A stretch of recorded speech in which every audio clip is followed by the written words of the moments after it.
الله عنه يقول سمعت رسول الله صلى الله عليه وسلم يقول إن الركن والمقام ياقوتتان من ياقوت الجنة إن الله عز وجل طمس نورهما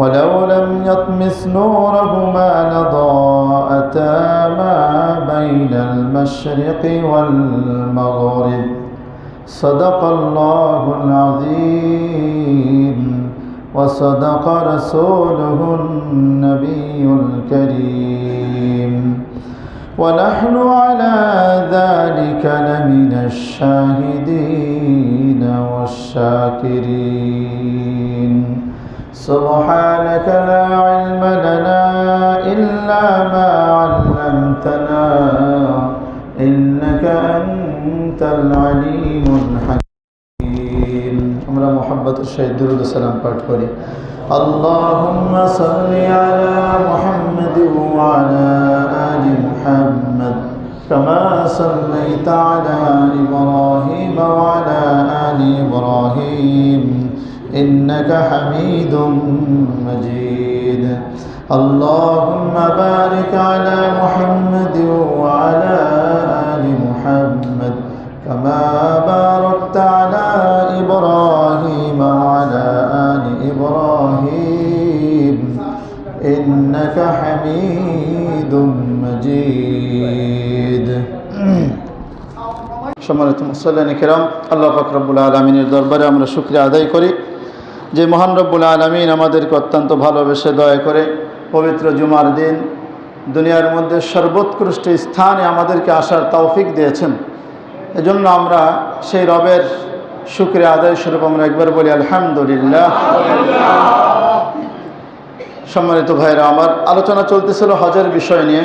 আমরা গত সপ্তাহে আলোচনা করেছি পবিত্র কাবা শরীফ বা হেরেম শরীফের মধ্যে আল্লাহ রব্বুল আলামিন অনেকগুলো সুস্পষ্ট নিদর্শন দিয়েছেন। সেই নিদর্শনসমূহের মধ্যে থেকে আমরা কয়েকটি আলোচনা করেছি। আজকেও ইনশাআল্লাহ আরও কয়েকটি নিয়ে আলোচনা করব। তার মধ্যে এক নম্বর হলো মা ও জমজম, জমজমের পানি। এরপরে সাফা মারওয়া, এরপরে মাকাম ইব্রাহিম নিয়েও কিছু আলোচনা থাকবে, এটার ফজিলত নিয়ে। এবং এই কাবা শরীফের উপরে আল্লাহ রব্বুল আলামিন অনেক রহমত নাজিল করেন এবং কাবা শরীফের এই ঘরের উপরে একটা নালা আছে, মিজাবে রহমত বলা হয়।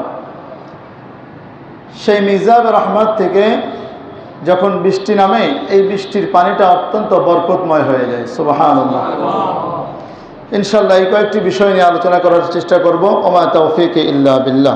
এক নম্বর হলো মা ও জমজম, জমজমের পানি।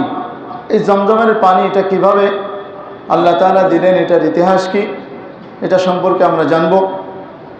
প্রিয় ভাই, আমাদের জাতির পিতা হযরত ইব্রাহিম আলা নবিয়িনা আলাইহিস সালাতু ওয়াস সালাম, তাকে আল্লাহ রাব্বুল আলামিন বিভিন্নভাবে পরীক্ষা করেছিলেন। অত্যন্ত কঠিন কঠিন পরীক্ষা আল্লাহ তাআলা তাকে নিয়েছেন। ইব্রাহিম আলাইহিস সালাতু ওয়াস সালাম তিনি সবগুলো পরীক্ষায় পূর্ণ নাম্বার পেয়ে পাশ করেছেন। সুবহানাল্লাহ। তার মধ্যে অন্যতম একটি পরীক্ষা ছিল, বৃদ্ধ বয়সে সন্তান পেয়েছেন ইসমাইল আলাইহিস সালামকে। এই সন্তানকে পাওয়ার পর সন্তানকে তার মাকে সহ সেই ইরাক থেকে নিয়ে বহুদূর মক্কা নগরীতে, যেখানে কোনো মানুষ ছিল না, কোনো ফসল ছিল না, কোনো পশু ছিল না, শুধু ঘন জঙ্গল ছাড়া আর কিছুই ছিল না, সেরকম জঙ্গলে আল্লাহ তাআলা রেখে দেওয়ার আদেশ করলেন। ইব্রাহিম আলাইহিস সালাতু ওয়াস সালাম আল্লাহর আদেশ পালনার্থে স্ত্রী হাজেরা এবং শিশু ছেলে ইসমাইল আলাইহিস সালামকে তিনি রেখে আসলেন কোথায়? বর্তমান যেখানে বাইতুল্লাহ অবস্থিত তার পাশে বা এই এলাকাটাই তখন ছিল জনমানবহীন জঙ্গলে পরিণত ছিল। আল্লাহর আদেশে তিনি তাদেরকে রেখে গেলেন। এখানে বড় একটি গাছের নিচে তাদেরকে রেখে গেলেন। হযরত হাজেরা তিনি ইব্রাহিম আলাইহিসসালামের পিছু পিছু কিছু দূর গেলেন। সহিহ বুখারীর হাদিস, এটা লম্বা হাদিসের কিছু অংশ বলছি। তিনি কিছু দূর যাওয়ার পরে জিজ্ঞেস করলেন যে আমাদেরকে এখানে ইলা মান তাতরুকুনা, আমাদেরকে এখানে কার নিকট রেখে যাচ্ছেন? এখানে কোনো মানুষ নাই, কোনো খাদ্য নাই, পানীয় নাই, কার কাছে থাকবো এখানে আমরা? ইব্রাহিম আলাইহিসসালাম জবাব দিলেন, ইলাল্লাহ, আমি রেখে যাচ্ছি তোমাদেরকে স্বয়ং আল্লাহ তাআলার জিম্মাদারিতে। সুবহানাল্লাহ। দেখেন কেমন তাওয়াক্কুল আল্লাহ তাআলার উপরে। আল্লাহ তাআলার উপরে এরকম তাওয়াক্কুল রাখার দরকার আছে না নাই আমাদের? হ্যাঁ, আমরাও যদি এরকম তাওয়াক্কুল করতে পারি, আমাদেরকে আল্লাহ তাআলা অত্যন্ত বেশি ভালোবাসবেন। এই জবাব শুনে হযরতে হাজেরা তিনি বলেছিলেন, দেখেন তিনি একজন নারী হওয়া সত্ত্বেও, আমরা জানি নারীদের একটু ধৈর্য কম, কিন্তু তারপরও তিনি কি বললেন, যেহেতু আল্লাহ তাআলার কাছে রেখে যাচ্ছেন, আমার কোনো টেনশন নাই, রদিতু বিল্লাহ, আমি সেই আল্লাহর ফয়সালার উপরে পরিপূর্ণ সন্তুষ্ট আছি। সুবহানাল্লাহ। এরকম একজন নারীর তাকওয়া, আল্লাহর প্রতি ভরসা বর্তমান জামানায় কয়জন পুরুষের আছে? আল্লাহর উপর ভরসা করে থাকতে লাগলেন। সাথে ছিল কিছু খাদ্য, খেজুর, পানীয় ইত্যাদি ছিল, কিন্তু এটা আর কয়দিন যাবে? কিছুদিন পরে পানীয় শেষ হয়ে গেল, খাদ্য শেষ হয়ে গেল। পানি খেলে মায়ের বুকের দুধ আসে বাচ্চার জন্য, কিন্তু খাদ্য যদি না খায় মাতে, তখন কিন্তু আর এই দুধটা পায় না বাচ্চা। খাদ্য শেষ, পানীয় শেষ, এখন শিশু ছেলে ইসমাইলের জন্য খাদ্যের ব্যবস্থা নাই, দুধ শুকিয়ে গেছে। এখন কি করার?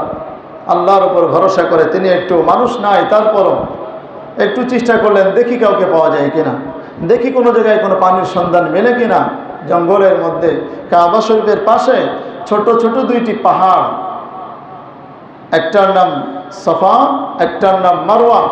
তিনি কি করলেন, এখানে এই পাহাড়ে উঠলেন, প্রথমে সফা পাহাড়ে উঠলেন, এরপরে নামলেন, আবার মারওয়া পাহাড়ে উঠলেন, দেখলেন ওখানে কেউ আছে কিনা বা কোনো পানির সন্ধান মেলে কিনা। এইভাবে তিনি বারবার দৌড়দৌড়ি করলেন। এক পর্যায়ে যখন 7 চক্কর হয়ে গেল, তখন তিনি একটা আওয়াজ পেলেন, যে কিসের আওয়াজ পাওয়া যায়? শিশু ছেলে ইসমাইলকে আবার কোনো কেউ ক্ষতি করলো কিনা। তিনি দৌড়ে আসলেন। আল্লাহর কুদরতে আল্লাহ রাব্বুল আলামিন জিবরিল আমিনকে আদেশ করলেন যে তুমি যাও, এখানে পানির ব্যবস্থা করে দাও। জিবরিল আমিন আসলেন, ইসমাইল আলাইহিস সালাম যেখানে শোয়া ছিলেন তার পায়ের কাছে জিবরিল আমিন তিনি তার পাখা দিয়ে সেখানে আঘাত করলেন। কোনো কোনো বর্ণনায় তিনি নিজ গোড়ালি দিয়ে, পায়ের গোড়ালি দিয়ে আঘাত করলেন, সেখান থেকে এই পানি প্রবাহিত হওয়া শুরু হয়ে গেল। সুবহানাল্লাহ। এভাবে আল্লাহ রাব্বুল আলামিন ইসমাইল আলাইহিস সালামের মাধ্যমে জিবরিল আমিনকে আদেশ করে সেখানে পানির ব্যবস্থা করে দিলেন। এইভাবে হলো আপনার এই জমজম কূপের সূচনা। এটা হলো জমজম কূপ উৎপত্তির ইতিহাস। যখন তিনি দেখলেন এই পানিটা প্রবাহিত হচ্ছে, তিনি সাথে সাথে কিছু পাথর ইত্যাদি দিয়ে এগুলোকে বন্ধ করে দেওয়ার চেষ্টা করলেন। নবীজি সাল্লাল্লাহু আলাইহি ওয়াসাল্লাম বলেন, লাউলা আন্নাহা ইয়ারহামুল্লাহু উম্মা ইসমাঈল লাউলা আন্নাহা আজিলাত লাকানা আইনান মাইনা। নবীজি বলেন, সেদিন যদি উম্মে ইসমাঈল হাজেরা আলাইহিস সালাম সেদিন যদি পানি যদি বাদ না দিতেন, পানিকে যদি বন্ধ করে না দিতেন, তাহলে এই পানিটাই একটি প্রবাহিত ঝর্ণায় পরিণত হয়ে যেত। সুবহানাল্লাহ।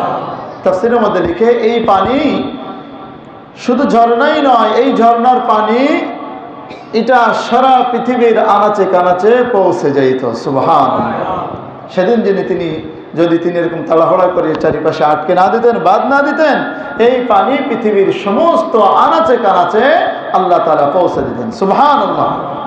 এইভাবে আল্লাহ রাব্বুল আলামিন জমজমের পানির সৃষ্টি করলেন।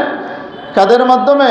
উম্মে ইসমাঈল এবং ইসমাঈল আলাইহিস সালামের বরকতে আল্লাহ রাব্বুল আলামিন তাদেরকে পানির ব্যবস্থা করে দিলেন। মনে রাখবেন, ইসমাঈল আলাইহিস সালাম যখন সন্তান এবং স্ত্রীকে রেখে তিনি চলে যাচ্ছিলেন, যতদূর পর্যন্ত দেখা যায় ততদূর পর্যন্ত বারবার তাকাইলেন, কিন্তু একটা পর্যায়ে গিয়ে যখন আর দেখা যায় না, তখন তিনি একটি পাহাড়ের উপরে উঠে আল্লাহ তাআলার কাছে দোয়া করেছিলেন। এই দোয়ার বিবরণ আগে আলোচনা করেছি। সেখানে তিনি বলেছিলেন যে আল্লাহ, তুমি তাদেরকে সব ধরনের খাদ্যের ব্যবস্থা তুমি করে দাও, ফসলহীন জায়গা রেখে গেলাম, বসবাসের অযোগ্য জায়গা রেখে গেলাম, তুমি সব কিছুই এখানে বসবাসের যোগ্য করে দাও, খাবার পানির ব্যবস্থা করে দাও। আল্লাহ রাব্বুল আলামিন দোয়া কবুল করলেন কিভাবে? এই জমজমের পানি উৎপত্তির মাধ্যমে। সুবহানাল্লাহ।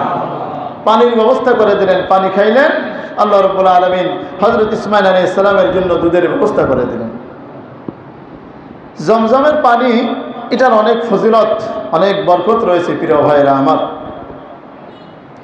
জমজমের পানিটা এত বরকতময়, এবং এই যে চালু হয়েছে জমজমের পানি, এটা আজও পর্যন্ত কখনোই কোনো কম পড়েনি এবং বন্ধ হয়নি, কিয়ামত পর্যন্ত কখনো বন্ধ হবে না।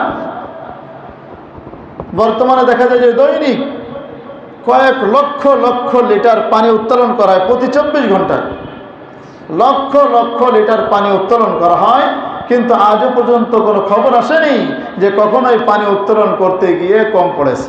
খবর শুনেছেন আপনারা? কখনোই কম পড়বে না। কিয়ামত পর্যন্ত আল্লাহ রাব্বুল আলামিন এই কূপের মধ্যে পানি জারি রাখবেন, এবং যত হাজিরা সেখানে যাবে তারা পেট ভরে পানি, সে ভরপুর পানি পান করতে পারবে। শুধু তাই নয়, সেখান থেকে পানি বহন করেও পৃথিবীর আনাচে কানাচে মানুষ নিয়ে যেতে পারবে। সুবহানাল্লাহ। এই পানি এত বরকতময়, নবীজি সাল্লাল্লাহু আলাইহি ওয়াসাল্লাম একবার তিনি যখন এই মক্কায় আসলেন, মক্কায় আসার পরে হাজরে আসওয়াদে তিনি চুম্বন করলেন। চুম্বন করার পরে 2 রাকাত নামাজ পড়লেন। আবু যর গিফারি রাদিয়াল্লাহু আনহু তখনও তিনি ইসলাম গ্রহণ করেননি। কিন্তু 1 মাস সেখানে অবস্থান করেছিলেন নবীজি সাল্লাল্লাহু আলাইহি ওয়াসাল্লামের নবুয়তের সত্যতা যাচাই করার জন্য, যে আসলে তিনি সত্য নবী কিনা যাচাই করার জন্য সেখানে অবস্থান করেছিলেন 1 মাস।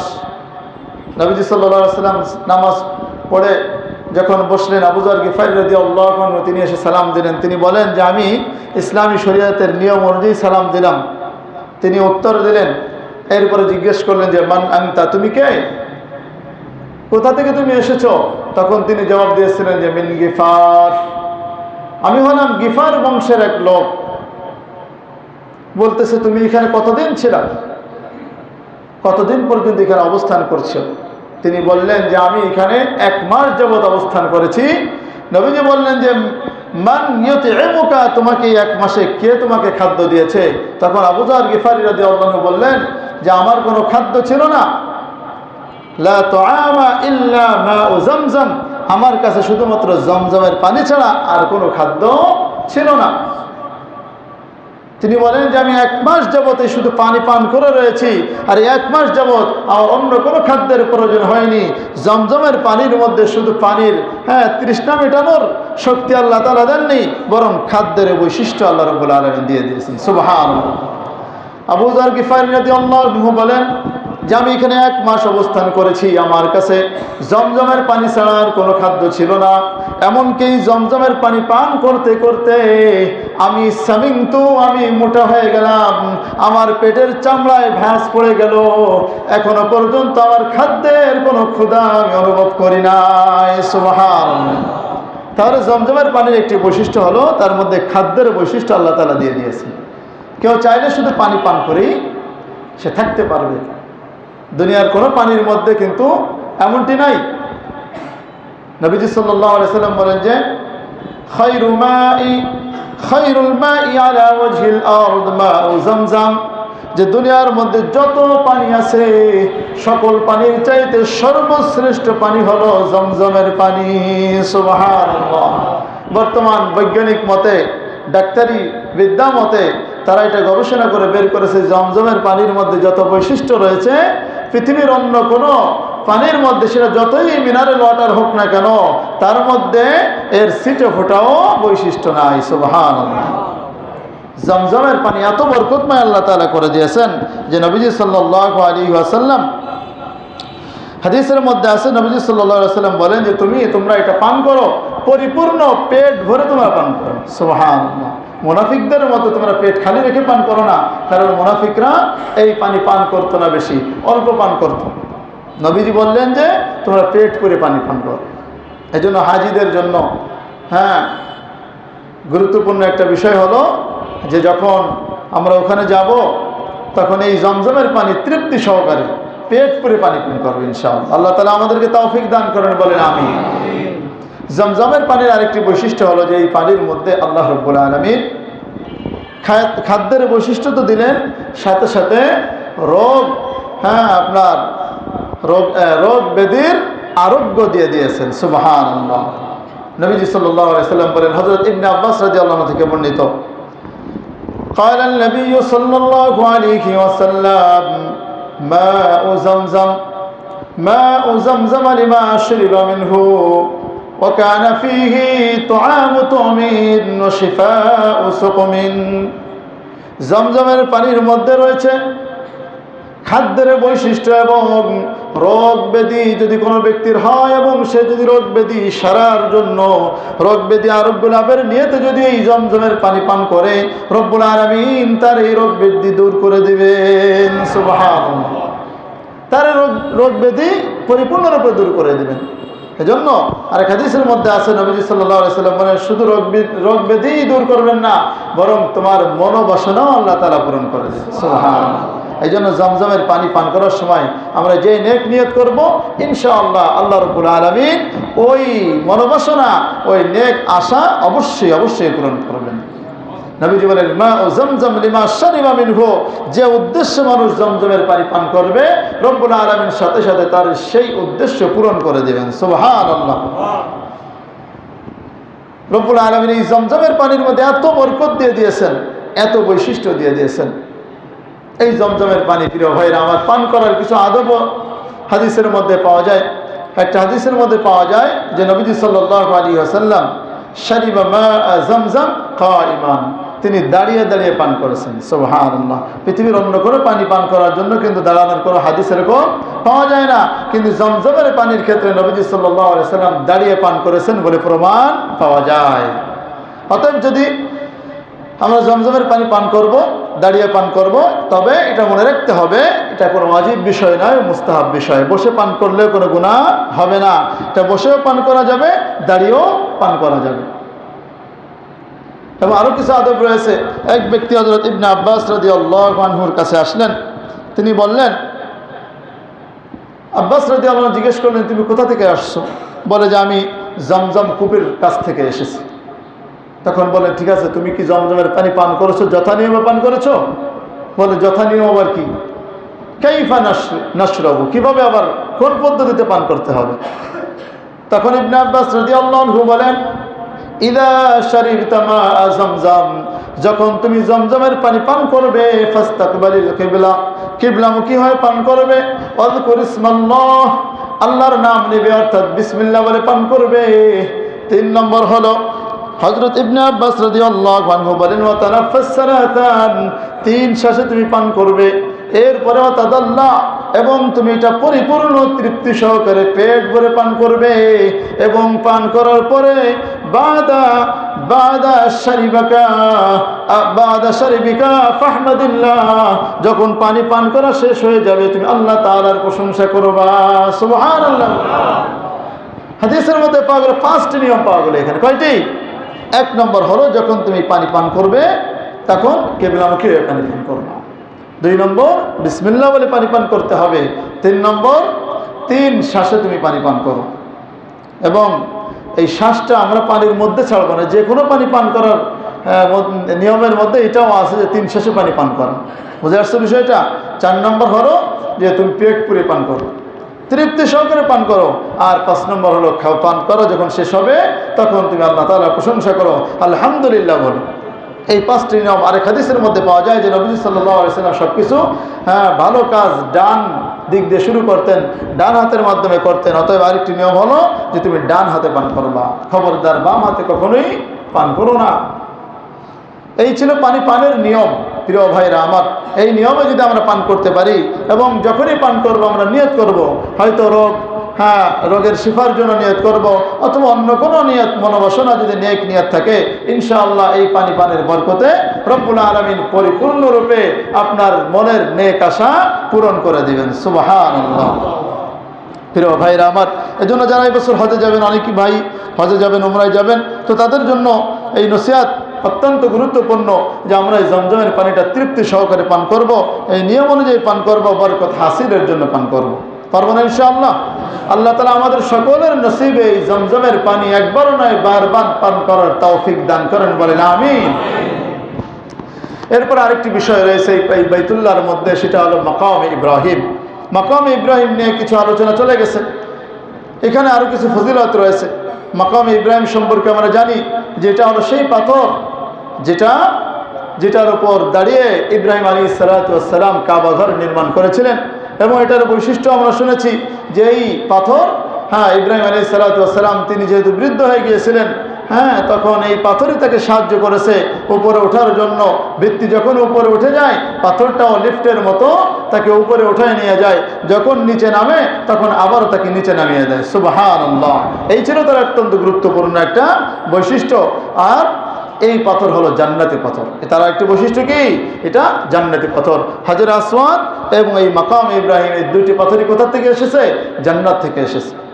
নবীজি সাল্লাল্লাহু আলাইহি ওয়াসাল্লাম বলেন, ইন্নার রুকনা ওয়াল মাকাম ইয়াকুতাতান মিন ইয়াকুতিল জান্নাহ। হাজরে আসওয়াদ এবং এই মাকাম ইব্রাহিম নামক এই পাথরটি জান্নাতের ইয়াকুত নামক পাথর থেকে এসেছে। সুবহানাল্লাহ। ইয়াকুত পাথর জান্নাত থেকে এসেছে, এবং এই পাথরেও নূর ছিল, যে নূরকে আল্লাহ রাব্বুল আলামিন দমিয়ে দিয়েছেন। ইন্নাল্লাহ আযজা ওয়া জাল্লা তামাসা নূরহুমা, এই নূরকে আল্লাহ তাআলা বন্ধ করে দিয়েছেন। যদি তিনি বন্ধ না করতেন, লা আযাআতা মা বাইনাল মাশরিকি ওয়াল মাগরিব, এই হাজর আসওয়াদ এবং এই মাকাম ইব্রাহিম নামক পাথরের আলো, এই নূর পুরো পশ্চিম এবং পূর্ব এর মাঝে যা কিছু আছে সব কিছুকে আলোকিত করে দিতেন। সুবহানাল্লাহ। এই ছিল মাকাম ইব্রাহিম। এটার অনেক ফজিলত রয়েছে প্রিয় ভাইরা আমার।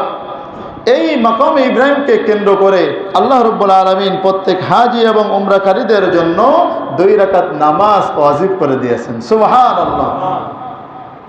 নবীজি সাল্লাল্লাহু আলাইহি ওয়াসাল্লাম মক্কায় আসলেন, বাইতুল্লাহে যখন তিনি প্রবেশ করলেন, ফাস্তালামাল হাজারাল আসওয়াদা, তিনি হাজার আসওয়াদকে তিনি চুম্বন করলেন।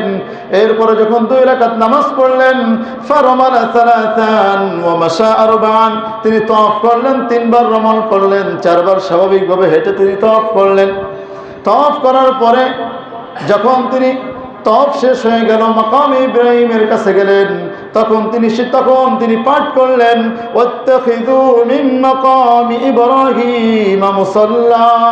রব্বুল আলামিন বলেন যে তোমরা এই মাকাম ইব্রাহিমকে নামাজের জায়গা হিসেবে গ্রহণ করে নাও। সুবহানাল্লাহ। নবীজি সাল্লাল্লাহু আলাইহি ওয়াসাল্লাম যখন তিনি মাকাম ইব্রাহিমের কাছে আসলেন, তখন তিনি এমন স্থানে রয়েছেন যে তিনি এবং বাইতুল্লাহর মাঝখানে ছিল মাকাম ইব্রাহিম। সেখানে দাঁড়িয়ে তিনি নামাজ আদায় করলেন এবং তিনি তিলাওয়াত করলেন, ওয়াত্তাখিযু মিন মাকামি ইব্রাহিম মুসাল্লা। আদেশ করলেন সাহাবীদেরকে, তোমরা এটাকে নামাজের জায়গা হিসেবে গ্রহণ করে নাও। সুবহানাল্লাহ। এই মাকাম ইব্রাহিমকে আল্লাহ তাআলা কত গুরুত্ব দিয়েছেন, যে এই পাথরের পাশে বা মাকাম ইব্রাহিমের পাশে সকল হাজি এবং উমরাকারীদের জন্য 2 রাকাত নামাজ ওয়াজিব করে দিয়েছেন। সুবহানাল্লাহ। নবীজি সাল্লাল্লাহু আলাইহি ওয়াসাল্লাম এইভাবে তিনি নামাজ পড়লেন। এরপরে সেখান থেকে তিনি বের হয়ে গেলেন সাফা এবং মারওয়ার দিকে। তো তাওয়াফ করার পরে কাজ হলো সাফা মারওয়ায় গিয়ে সাই করা। তো সাই করার আগেই মাকাম ইব্রাহিমকে সামনে রেখে আল্লাহ রাব্বুল আলামিন আদেশ করলেন যে তোমরা এখানে বসে নামাজ আদায় করবে। হযরত ওমর ফারুক রাদিয়াল্লাহু আনহু তিনি বলেন যে ওয়াফাকতু রব্বি ফি সালাতিন, যে আমার অভিমত আল্লাহ তাআলার ওহীর সঙ্গে 3টি জায়গায় মিলে গিয়েছে। সুবহানাল্লাহ। অর্থাৎ আমি যে মতামত দিয়েছি, আল্লাহ রাব্বুল আলামিন আমার এই মতামত অনুযায়ী 3 জায়গায় আয়াত নাজিল করে দিয়েছেন। সুবহানাল্লাহ। 1 নম্বর তিনি বলেন যে নবীজি সাল্লাল্লাহু আলাইহি ওয়াসাল্লামকে আমি বললাম, লাবিত্তাখাযনা মাকাম ইব্রাহিম মুসাল্লা, যদি আমরা মাকাম ইব্রাহিমকে নামাজের জায়গা হিসেবে গ্রহণ করতাম কতই না ভালো হইতো। সাথে সাথে আয়াত নাজিল হয়ে গেল, ফানাজালাত ওয়াত্তাখিযু মিন মাকামি ইব্রাহিম মুসাল্লা। আল্লাহ তাআলা ওমর রাদিয়াল্লাহু আনহুর সঙ্গে কথা মিলিয়ে তিনি আয়াত নাজিল করে দিলেন যে তোমরা এই মাকাম ইব্রাহিমকে নামাজের স্থান হিসেবে গ্রহণ করে নাও। সুবহানাল্লাহ। ওমর ফারুক রাদিয়াল্লাহু আনহুকে আমরা চিনি তো, দ্বিতীয় খলিফা কে?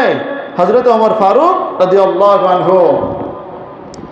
এবং তিনি বলেন দ্বিতীয় আরেকটি বিষয় হলো আয়াতুল হিজাব, পর্দার আয়াত নাজিল হয়ে গেল।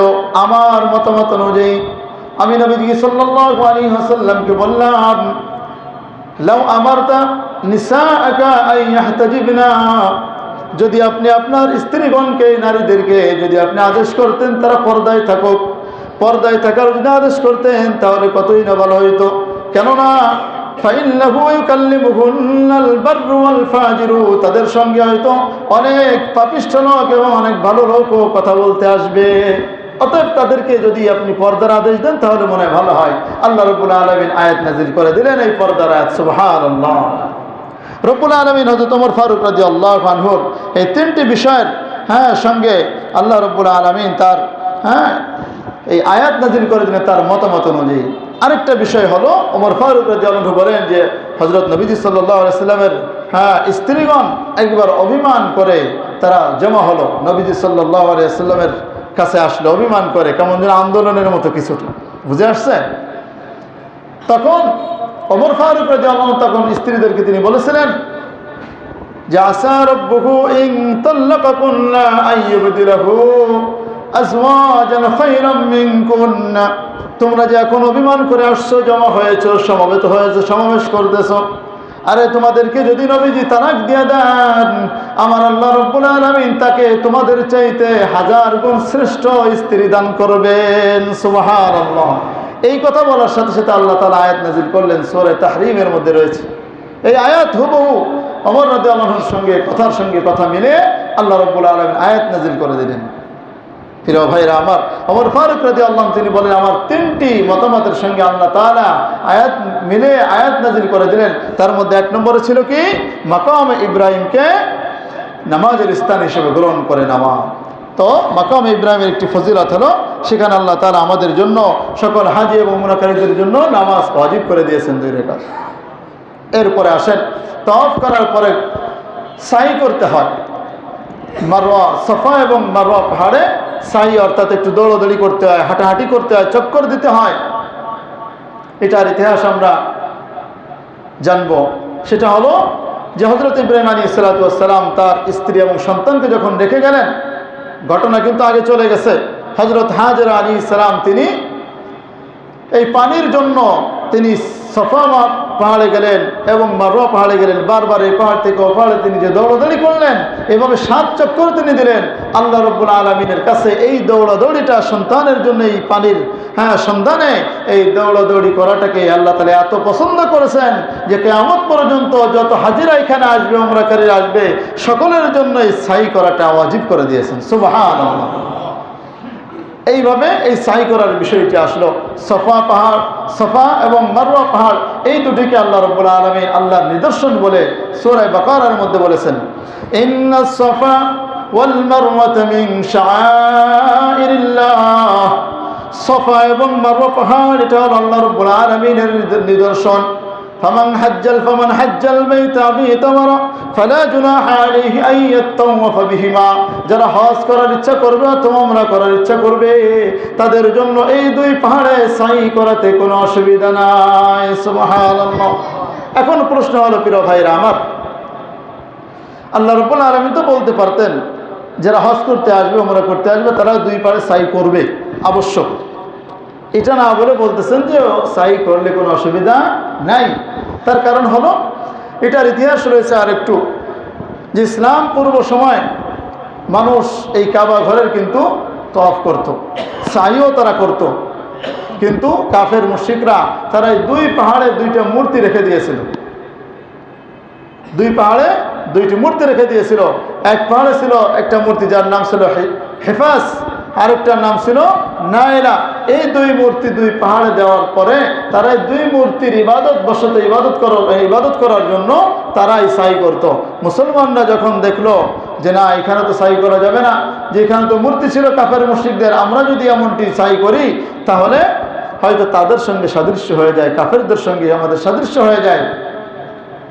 আরেকটা দল, মুসলমানদের একটি দল বলল যে আল্লাহ যেহেতু আদেশ করেছেন যে সফা মারোয় সাই করতে, তাহলে তোমরা সাই করবা। তো এই দুটি দল যখন এরকম দুই ভাগে বিভক্ত হয়ে গেল, তখন আল্লাহ তাআলা এই আয়াত নাযিল করলেন যে কোনো অসুবিধা নাই, আগে ছিল এখন নাই, সেই মূর্তি নাই, এখন আমার আদেশ তোমরা সফা মারো, কি করো, সাই করো। তো এখন যদি তোমরা সাই করো এতে কোনো অসুবিধা নাই। তাদের মনে ভয় ঢুকেছিল যে আল্লাহ শিরিক হয়ে যায় কিনা। আল্লাহ বলে দিলেন যে এখন যেহেতু সে মূর্তি নাই, অতএব তোমরা এখন সাই করলে কোনো শিরিক হবে না, এতে তোমাদের কোনো অসুবিধা নাই। রব্বুল আলামিন এই সফা মারোয়া পাহাড়কে আল্লাহ তাআলার নিদর্শন হিসেবে তিনি এটাকে ব্যক্ত করেছেন যে এটা হলো আল্লাহ তাআলার নিদর্শন। প্রিয় ভাইরা আমার, এই দুই পাহাড়ে যখন সাই করতে যাব, এই সাই করা অবস্থায় দেখবেন যে যখন সফা পাহাড়ে যখন ওঠা হবে, ওখানে উঠলেই কাবা শরীফ নজরে আসে। ওই কাবা শরীফ নজরে আসলে সাথে সাথে আপনি যে দোয়া কবুল করবেন ইনশাআল্লাহ, আল্লাহ রাব্বুল আলামিন সেই দোয়া অবশ্যই কবুল করবেন। সুবহানাল্লাহ। নবীজি সাল্লাল্লাহু আলাইহি ওয়াসাল্লাম যখন তিনি সফা পাহাড়ে উঠলেন, প্রথমে তিনি দোয়া করলেন কাবা শরীফের দিকে, মুখ করে দোয়া করলেন।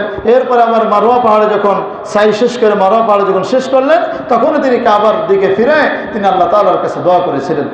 এই জন্য হাজি ভাইদের জন্য বা যারা হজ করার নিয়ত করেছি তাদের জন্য একটা গুরুত্বপূর্ণ বিষয় হলো যে আমরা যারাই যাব সকলে মনে রাখবো যে সফা এবং মারওয়ায় কিন্তু দোয়া অবশ্যই কবুল হয়। সেখানে গিয়ে আমরা দোয়া করব, আল্লাহ তাআলা অবশ্যই সেই দোয়া কবুল করবেন। তো সাই করার মাধ্যমে, সাই করার সময় এই দুই পাহাড়ে দোয়া করলে আল্লাহ তাআলা দোয়া কবুল করেন। এটা হলো এই সফা মারওয়ার একটি বৈশিষ্ট্য। আরেকটি বৈশিষ্ট্য হলো যে নবীজি সাল্লাল্লাহু আলাইহি ওয়াসাল্লাম সেখানে দাঁড়িয়ে তিনি দোয়া করেছিলেন, আরও আল্লাহ তাআলার তাওহীদের ঘোষণা করেছিলেন, একাত্মবাদের তিনি ঘোষণা করেছিলেন। আমরা সেখানে উঠে এরকম একাত্মবাদমূলক যত ধরনের আয়াত আছে বা যত দোয়া আছে এগুলো আমরা সেখানে পাঠ করব। নবীজি সাল্লাল্লাহু আলাইহি ওয়াসাল্লাম একটি দোয়া পাঠ করেছিলেন, লা ইলাহা ইল্লাল্লাহু ওয়াহদাহু লা শারীকা লাহু লাহুল মুলকু ওয়া লাহুল হামদু ওয়া হুয়া আলা কুল্লি শাইইন কাদির। আল্লাহ তাআলা ছাড়া কোনো মাবুদ নাই, সকল ক্ষমতা একমাত্র তার হাতে, এবং হায়াত মওতের মালিক একমাত্র তিনি সব কিছুর প্রতি সক্ষম। এই দোয়া তিনি করেছিলেন। প্রিয় ভাইরা আমার, এই ছিল সফা এবং মারওয়ার বৈশিষ্ট্য এবং ফজিলত। নবীজি সাল্লাল্লাহু আলাইহি ওয়াসাল্লাম যখন তিনি সেখানে গেলেন, তিনি বলেন যে আল্লাহ রাব্বুল আলামিন যেখান থেকে যেটা দিয়ে শুরু করেছেন আমিও সেটা দিয়ে সাই করা শুরু করব। অর্থাৎ আয়াতের মধ্যে আল্লাহ রাব্বুল আলামিন সফা মারওয়া এটা বলার সময় আগে কোনটা বলেছেন? সফার কথা।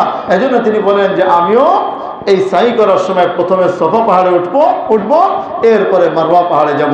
এইভাবে সফা পাহাড় থেকে শুরু করে মারওয়া পাহাড়ে, আবার সফা আবার মারওয়া, এভাবে করতে করতে শুরু হবে সফায় এবং শেষ হবে মারওয়া পাহাড়ে। মোট 7 চক্কর দেওয়ার পরে সাইর কাজ শেষ হয়ে যাবে। প্রিয় ভাইরা আমার, এই ছিল সফা মারওয়ার বৈশিষ্ট্য এবং ফজিলত। এরপরে সর্বশেষ আমরা যেটা আলোচনা করব সেটা হলো মিজাবে রহমত। অর্থাৎ কাবা শরীফের দিকে লক্ষ্য করলে দেখবেন যে উপরে একটা নালা দেওয়া আছে। মিজাব মানে হলো নালা, পানির নালা। সেখান থেকে যখন বৃষ্টি নামে ওই কাবা শরীফের ওই ছাদের পানি সেখান থেকেই নিচে নামে। সমস্ত হাজিরা এবং উমরাকারীরা ওই পানিটা গ্রহণ করার জন্য পাগল করা হয়ে যায়। হাদিসের ভাষ্য অনুযায়ী এই পানিটা অত্যন্ত বরকতময় হয়ে যায়। সুবহানাল্লাহ।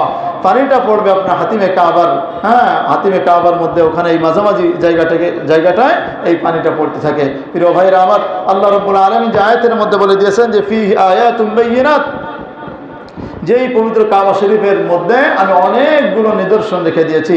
তার মধ্যে আমরা কয়েকটি নিদর্শন নিয়ে আলোচনা করলাম। এই নিদর্শনগুলো থেকে প্রিয় ভাইরা আমার, আমাদের সকলকে সেখানে গিয়ে এখান থেকে বরকত হাসিল করার তৌফিক দান করেন, বলেন আমিন। আখির দাওয়ানা আলহামদুলিল্লাহি রাব্বিল আলামিন। যারা সুন্নাত পড়েননি 4 রাকাত সুন্নাত পড়েন।